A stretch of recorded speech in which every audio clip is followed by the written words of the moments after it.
we've gotten to greater and greater scale. So, the screen says wrap, so briefly, this is the hardest work on the planet. It's also the most important. And to scale, we need everything that the other panelists have been talking about, but we can never, ever forget that the unit of change for an individual kid's life, the transformational place where everything happens, is school. It starts with and ends with school. It starts in pre-K, it goes straight through college.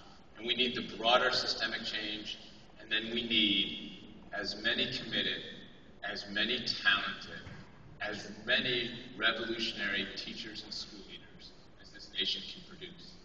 And I think of the power of an individual teacher, and where I would end the day, there are 27,000 kids in KIPP schools.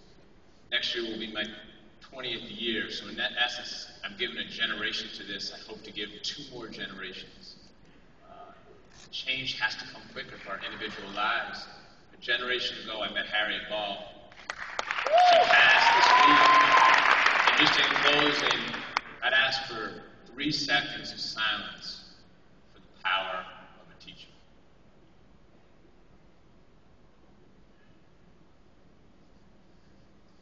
So with that, the most powerful message that I've heard for this room. 1, who is up here has actually been totally driven by who has gotten transformative and dramatic results.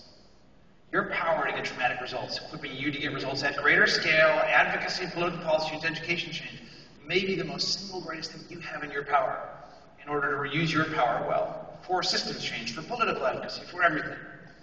And the second thing I've heard from this is stick with it. This is not going to go in a year. This is going to take a generation, not a year. So whether you stay where you are, whether you go to LA to help John Dacey drive reform in LA, whether you go to Harlem Children's Zone and make that even more of a national model than the great national models today, whether you sign up for Students First to help advocate for the kind of change, whether you go to KIPP schools across the country, whether you go to New York City to build and reform there, whether you go to New Leaders for New Schools before our February 21st deadline to become a school leader in our schools. The point is, whether you go to any of our places or where you are, stick with this, and in 10 years, the changes that have happened in the past decade will seem small compared to the seismic changes that are possible. But if you don't stick with it, the change will not happen. We've got the final comment before we close from Jeff Canada. Thank you. I was worried that I wouldn't get this final comment because this is what I heard. And now I've always heard this for Teach for America. The smartest people, right, in their graduating classes from the best colleges in the country, which I accept. What I want to know is, were you all nice people? And this is why. There's 11,000 people. Each one of you must have 10 friends. So to me, that's 100,000 people. We need you to be the army. We can do house parties around waiting for Superman, radicalize America. You got your own people here that need your support. I will be disappointed if Michelle doesn't tell me I got 100,000 new, I don't care if it's $1. I don't care if it's $1. That there's an army of people out there prepared to work, not talk.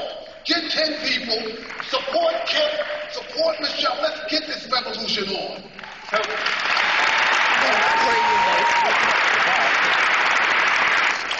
We're all going to sit here for a moment as Elisa Del Nueva comes up to speak. Before we do that, let's give a huge hand.